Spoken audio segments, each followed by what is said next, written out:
in this video, I am going to show you about VidcuratorFX 1.0. The 2.0 version has been released just now. I am not recommending you purchase it based on my experience with 1.0. So I'm going to go through it and tell you why. Okay, here is the 1.0 version. It was a desktop version. And I'm just going to log in and boom, get an error message. Now, I never used to get this a few months ago because 1.0 version has now been put on the cloud. Now, before I get into the cloud one, they have a version of 1.0 on the cloud, I want to tell you a little bit about this one here. This one, the VidcuratorFX 1.0, was supposed to also do 100 videos like the 2.0 version. There's a few extra features on the 2.0 version that are not on the 1.0, but they're similar, quite similar. The problem is, this software was it was so dreadfully slow. I could make one video, it was very dreadfully slow, but when I tried to make more than one video, it never ever worked. It never worked. So I told support. Bonnie got back to me from support, very nice, she was very helpful, and she says, well, now they've changed it to a cloud version. So let's go to the cloud version. This is the cloud version of VidcuratorFX. Problem is, it's even worse. If I go to here, so to create a video, okay, I'm log in here. If I go into, and I get an error here. If I go into here to create a video, the problem is, let's go here, click. Okay, create a new video. Okay, yeah, I have the option here now. You're going to see what I'm talking about. I can say how many videos I want to make. Here's the problem. I can only put in 10 videos maximum. But I paid for a software that could do 100 videos. So I've been upgraded to a cloud version, which then downgraded the amount of videos that I can do, which is really strange. Now, here's the thing. Anytime I've made something with this cloud version, it doesn't work. So today I tried to make 2 videos in the cloud version, and it looks like I'm going to be waiting forever. Here's my dashboard. I don't know, I guess one's in the queue. This is like, I probably did this like 6 hours ago. And it was just a short video, like maybe 4 or 5 pictures and a couple of video clips. I only did 2 videos, trying to generate 2 videos. I never was successful at getting any of them to work. And here's a few other ones I did. And when you click the download links, I get this. Error. Request file was not found. So I get that no matter what I click. So, and then if you go to the training section, look at this. Error, not found. So it looks like it's like a Band-Aid solution. They knew something was wrong with the 1.0 version of the desktop. So they made a quick fix to the cloud version, and they never made it work properly, in my opinion. If someone else has a better experience, let me know. This is my experience again.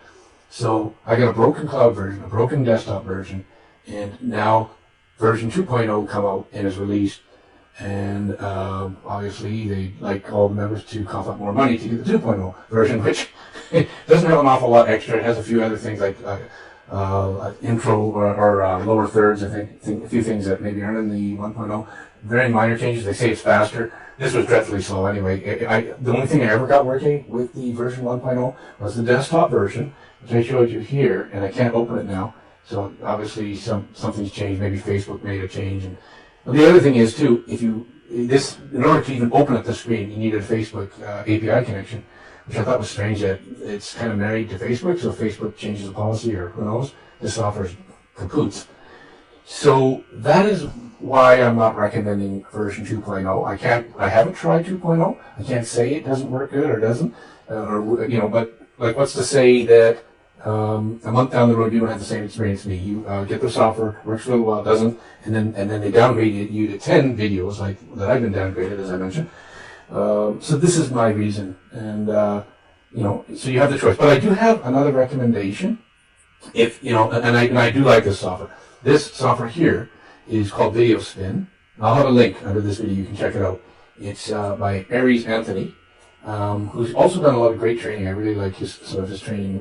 Free stuff was really good. His training I got a lot of amazing information. This is a software he came out with just a few weeks ago called Spinn. This was a demo version I got because I was promoting the software, and it's really nice because the thing is, okay, I'll give you a little bit of what it does and what it doesn't do. You just basically have to build a folder with all your photos in it and videos in it, and then generally you want to set the photo resolution size to, like if you're doing YouTube videos, you want to make, most of the pictures you can make 1280 by 720.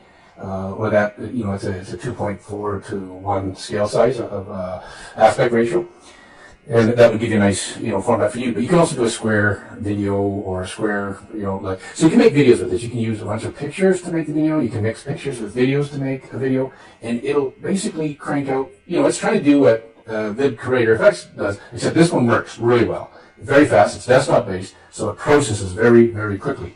I did a video, okay, with some slides I got from Mexico when I was there. I took some pictures, so I formatted all the pictures to 1280 by 720, and I put them in a folder, and then I just said, okay, I have 72 pictures in there. I want to set this so that there's a duration of a minimum of 2 seconds between each picture and a maximum of 3. You can change this, so it randomizes things, and then a transition time of this is 1,500 milliseconds, which is 1.5 seconds. And I can set the quality. You can zero in different, you know, qualities for the picture if you want. I put it at the highest, and I just chose to make one video. You can make 100 here too. And this one does work. I tested the software, didn't find any bugs with it. It just worked. It doesn't have an API connection with Facebook. It's just totally independent. You're on the desktop. You can add a watermark if you're building these for customers, and you want to collect on some payment before they run away with your free product that you made. So you want to be able to, you know, you can put a watermark on if you want. And here is the transitions from one slide to the other. You can add I just added all these effects. They're just effects, right? So I added those in, and then you can give names to the file. So if I had many different, like in this case, in my example here, I have one video. You could say video 1. You could say video 2, or you can give any a name that means something to you. You know, name this 2 different cities or something if they're photos from different cities or videos, whatever you want. So that's what I did there. And then you have to select the folder that you're pulling out those photos or videos from. And remember, it can be either videos or photos or a mix. So it just sort of randomly picks them. And then I think it picks it in order actually from the file. So you might have to arrange the file names wherever order you want them in. And then the destination folders where once this software is finished, it'll just save your completed project. And here's the music. I have on my desktop I built a folder with several MP3s in it, and it'll just pull them off there too. And this can be pulled off randomly or continuously. The volume level, I guess you can set up the audio too. Now there's only one thing I didn't like with this. It does a good job at the beginning with the music, but at the end, depending on the timing of your music tracks, you'd have to time it with these times of each slide, the transition effect here. The audio might end abruptly. Okay, so but if you're careful with playing with the time, you know how long your audio track is. You could probably sort that out too, so it just fades in. It's not a big deal because you can edit these. You could even turn off the audio and then add your own tracking later using other software like Windows Media Player. I think that's a free one, and I think you'd have a little more control to fade in and fade out the audio and stuff like that. Or there's a lot of third-party software that can do that. I think some of them are free too. So that was the only thing that I thought would be neat if they had. When the audio came near the end, it just sort of fades it off in the last 3 seconds instead of end abruptly. But again, that was not a big deal for me. It might be for you depending on what your application is, or if you have another software, you could utilize your other software to do that. Okay, so what else is there? Basically, again, you can have an intro video or an intro image and an outro video, outro image. You can turn these on or off. So it's totally up to you. And then again, you can turn on and off audio if you have the outro video or the intro. You have that option. So let me just try just to show you how fast it is. Let's do let's take 10 slides, let's go, because I'm just doing a lot. Let's go 5 slides, okay? And we'll make 2 videos, okay? And each one has 5 slides, and they're going to be 2 seconds minimum and 3 seconds maximum duration. And we will go with the highest quality, okay? And so let's give it a couple of names. We'll just say video 1 and video 2. Okay, video dash, or we'll just go with this video 1, and I guess some other names there. Video dash 2. Okay, we'll go like that. So now we get 2 videos we're going to make, 2 unique file names were found and set. Click OK. And we are going to spin it. So this is what I want you to pay attention to. Look how fast this is. So I'm making 2 videos. Each one has 5 images. Click. and just wait, and you're going to see that percentage button come in. These are high resolution. So give it a sec. There, see, it's already 10%. Now remember, I'm still waiting. I've been waiting 6 hours for VidcuratorFX 1.0 on the cloud to work. I don't think it's ever going to work. None of them have worked for me so far. I'd be happy to hear anyone else's experience with it, but to me it was one of the things I was the most unhappy with from a purchase I've made in a while. And there's been other softwares that I don't like too, that have just been either very poorly documented and they just sort of leave you on your own, and it's not a really great way to run the business, I think. But here we go. Okay, so already we're 50% done. You have to forgive the flicker on my screen. It's a Asus computer that has a problem with that. I'm running on batteries right now because if I plug this in, it's noisy for recording audio. And if I have an Ethernet cable in, it's even noisy when I record the audio. So that's why I'm on batteries. But yeah, the computer's got a problem too. It's another issue. Okay, so already 78% done. And I am almost going to be able to show you the results. And let's see. No, I'll just play one of the videos just to give you an idea what it's doing. And near the end, how the audio kind of just ends a little bit. Okay. And there's a link. I have a link under my video here for video Spinn in case you want to pick this one up. I do recommend this much more, even though, you know, there might be less bells and whistles with it, but it works, and it works very well. And that's to me, that I'd rather have less bells and whistles and something works, right? Okay, so here we go. It's finished. That's it. We've already done 2 videos. That will not happen with the other software. Okay, show the desktop. Here we go. Video into this. We just created these.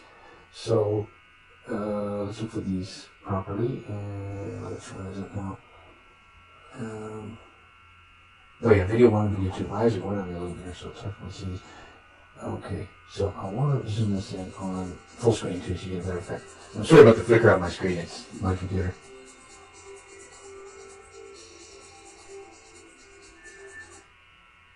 That's it. That was number 1. It was a short. It's very short. Here's the other one we made. You see how the audio kind of ended fast? That's what I was talking about. Nothing really major, but it's just, you know, just want to tell you what's happening there.